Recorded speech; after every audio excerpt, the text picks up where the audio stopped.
Hey everyone, and welcome back to the shop. Well, I'm really excited to have a 3 horsepower industrial SawStop cabinet saw in the shop. In this episode, we'll take it out of the box and set it up. The owner's manuals are very clear, so definitely read them and refer to them often. This video will help you become more familiar with the saw and give you a few helpful tips to help you set up yours. I like to get started on a project like this by unboxing and taking an inventory of all the parts. It's also a good idea to set up a table and spread the parts out so they're easy to see. After removing the shipping oil, I wiped down the cast iron with Butcher's bowling alley wax. This is the hardware that's provided to attach the extension wing. And when you attach the extension wing, there's a slight bevel on one side, and just make sure that that side is to the front of the saw. I've got the extension wing propped on a stool, this toolbox, and a piece of plywood. And I'm just getting the first bolt started, then I'll switch over to the other side.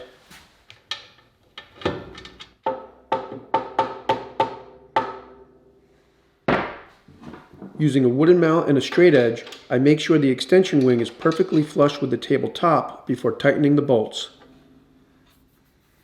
I've got the extension wing on and it's nice and flush. The next step is to install the rails for the fence. The instructions for assembling the fence are very clear, so definitely refer to them.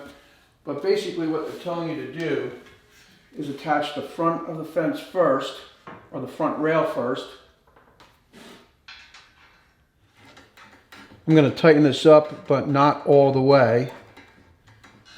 Now I can lift the rail up and attach it with another bolt.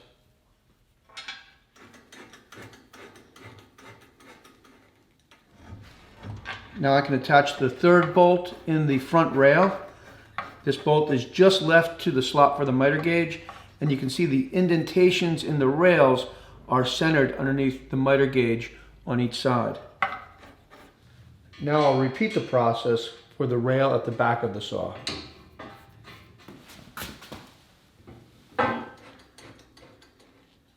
For the extension wing, it's the longer bolt, then the washer,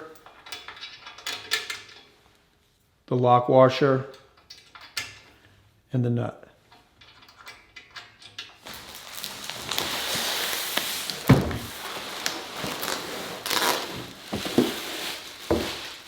With the rails attached to the saw, next I'll attach the leg support brackets.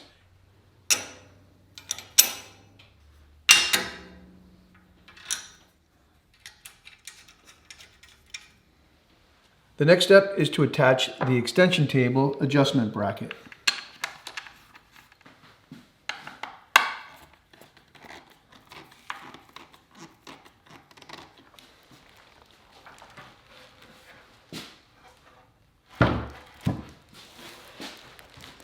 Now I can drop the extension table in place, lining up the adjustment screw with the threaded hole in the cast iron extension wing. The leg support brackets will help to support the weight of the extension table while you attach the extension table to the extension wing. Opening the motor cover will give you the room needed to adjust the screw.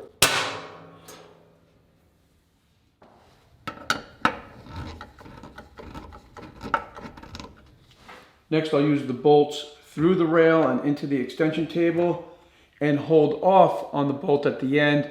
I think that gets done after the legs are attached. Next, I'll work on the leveling feet. First, the feet get threaded through a nut. Then the feet get threaded into the leg.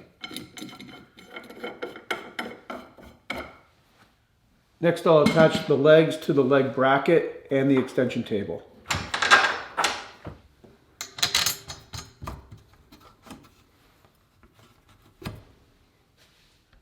I've adjusted the extension table flush with the extension wing, and now I'll tighten the bolts on both the front and back rail.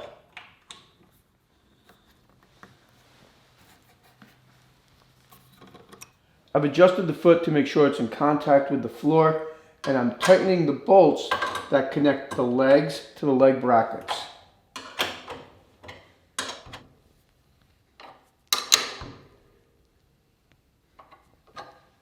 With the foot in the correct position, I'll use an adjustable wrench to lock it in place.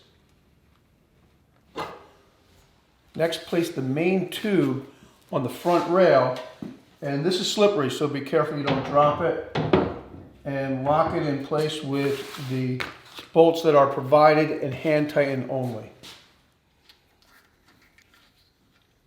The bolts are hand tightened only. Next, I'll pull the main tube away from the front rail and drop the fence in place. Attach the handle and lock it in place. When the fence is locked down, you want about a 1/16 of an inch from the front rail to the white nylon guide plate. And I found it helpful to cut a spacer that measures 11/16 of an inch. And I'll hold it between the front rail and the main tube, push the main tube in position, and lock it in place. Over at the right side of the fence, I'll use the same spacer and repeat the process.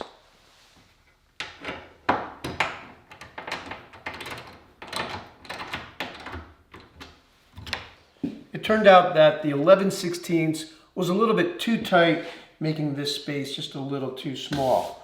By adding 2 business cards, that seemed to be the perfect measurement, and I used this spacer as I tightened the bolts on the main tube.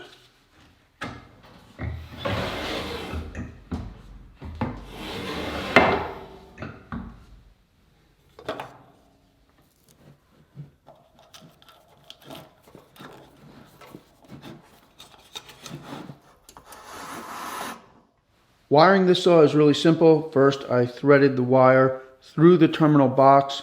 I have it up here on my workbench just because it's easier to work. Now I'm using a vinyl insulated spade. I'll twist the wire.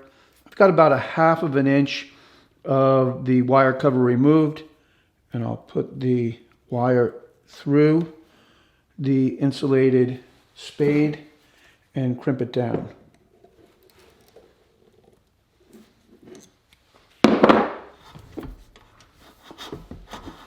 Now I can attach the wires and color code the connection.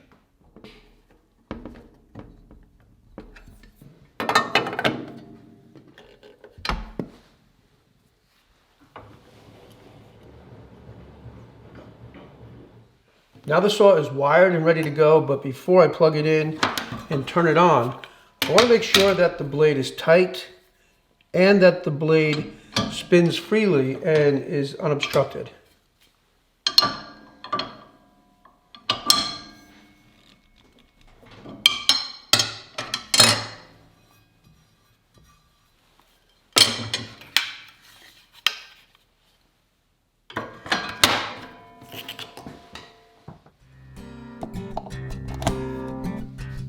When you first turn the main power switch on, the safety system will complete an analyzation routine to verify the safety system is operating normally. After the analyzation routine is complete, you should not see a red light unless there is a problem.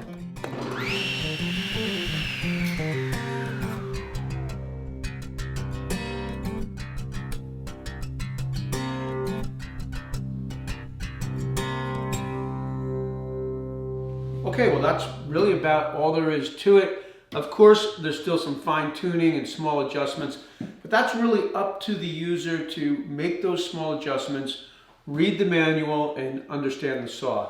I hope that you found this video helpful. As always, thanks for tuning in, and I'll see you next time.